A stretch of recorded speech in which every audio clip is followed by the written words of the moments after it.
So in the start, I have told you that we are actually creating this server to provide many features and services to us, like authenticating the user, signing up the user, and all these things. When actually happening in the application, we're going to have to manipulate and process it via the server. For example, if a user try to log in into the application, then the username and password should be manipulated and processed. So the server is able to process that username and password, and then it makes it available to the user, that whether that username and password is available in the database or not. And similarly is the case with sign up and sending message and all these things. So let's get started. I'm going to create a switch statement and then would provide the action, so that if that action, like for example, if the user want to sign up, so it is also an action. If the user want to log in, it is also an action. So if any one of the action matches with the case statements, then we're going to execute that case statement. So I'm going to create a switch statement in here and provide an action as its passing parameter. Then I'm going to provide a case like authenticate user and break.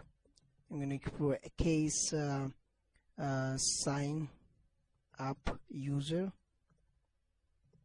and break, and then case send message and break.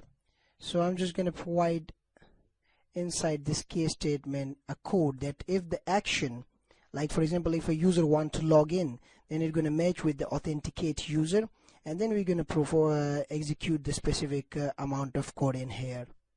So for that purpose, what I'm going to have to do is I'm going to write the authenticate user code. In the meanwhile, I'm going to pause the video, and then it would come back with the explanation of that code. So now I've provided actually the code of the authenticate user in here, and I've written it. Now in the first line at 40, I've written an if statement. And I'm saying that if the user ID variable is equal to authenticate user, which actually passing the database username and password parameters, then do the following kind of code. So what is authenticate user? It is actually a custom method which we're going to be creating later on in the server in this index.php with the parameters of db username and password. And the function of authenticate user is this, that it's going to check out the username and password, that whether they are present inside the database or not. So if the user ID is present inside the database, so what you're going to have to do is you're going to have to create a variable called SQL, and then you're going to have to choose the user ID and username and plus user IP plus provider ID, request ID, status whether online or not, user port from the table friends, and then it will be left join with the users and provided with the ID of user ID. So what does left join do? Left join is actually putting and taking all the rows from the left table, that is actually the table F, and then putting all the rows from the U table that actually matches with the table of F. So it is actually the right table, it is actually the left table. So all the rows which has been taken, if matches any one of them with the U table that is on the right side, then we're going to be calling it a left join. So on the user ID, what we're going to have to do is we're going to have to provide actually if statement that if the provider ID is equal to user ID, that means that if a person who is sending the request is actually the provider and it matches and the user ID is present in there, and as well as the request ID and the provider ID is also given, so what you're going to have to do is you're going to have to actually provide the you're going to have to set out the user ID to provider ID, and the status should be unapproved, user approved, which means that the user would be actually allowed and would be added into the list of the another user. For example, if demo 1 is actually send a request to demo 2, then the provider ID is actually given in here, so that is actually demo 1. The request ID and all these things are given in here, so all the details are meshed up, so the user would be actually approved in any way in that case. So after doing this, what you're going to have to do is you're going to have to create an SQL message variable, and in that SQL message variable select the MID which is actually the index ID. And this is actually M from ID. M from ID means that the ID of that person who is sending the request, and that is actually to UID, the ID of that person who is receiving the request. And send DT means send date, which is actually the ID of that, or you can call it the date upon which the request is being sent. So the read ID, the read key also, and read date plus message text username from messages. So messages is also a table, and we are actually selecting all these rows from the messages table, as we have already created these rows in the previous videos. And then what we are going is we are actually left joining it with the users table on the ID of like we are actually left joining it those IDs, those rows with from ID and to ID, and then we are actually concatenating it with the help of and providing a limit of 0 to 30. Now I've added another if statement, and I've created a variable result, which is actually we're going to be passing out this query inside the result. I'm just actually calling out the query function, and we are with the help of database variable, so it will be like a kind of db.query. SQL would be passed in there, and this would be in Java syntax. So db query, we are actually passing on and calling the query function and passing on the parameter of SQL inside that query to execute this SQL command, this SQL string which we have placed inside the SQL variable. So for that purpose we're going to have to provide this query.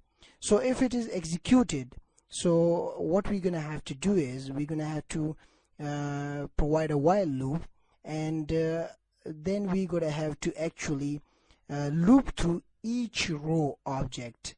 So by looping through each user object, what we're going to have to use is the built-in fetch object method. So the built-in fetch object method would actually take on this result in here. So what the result is having is actually an SQL variable which contains all these provider ID, request ID, and all these things. So we are actually getting a hold of these rows via a result variable. So in here, when we grab the result variable by fetching it, then we are looping through each variable, we are looping through user ID, username, user IP in here. Then we're going to be checking out that the status at first by default is offline. So if the row status is equal to the user unapproved, as we have already discussed in here, so the user would be actually unapproved, which means that he would not be actually accepted.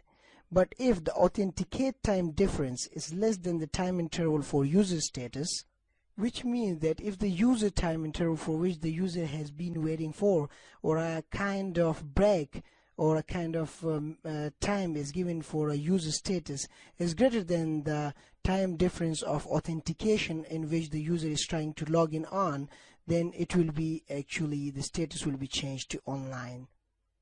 And then we're going to be actually outputting the friend username by getting a row username by calling a row username, and a status by getting a status of it, plus the IP, the row user key with the user key means the index of the row, that is actually the starting index of the row, and plus port, which is actually by itself nothing but a row port in here.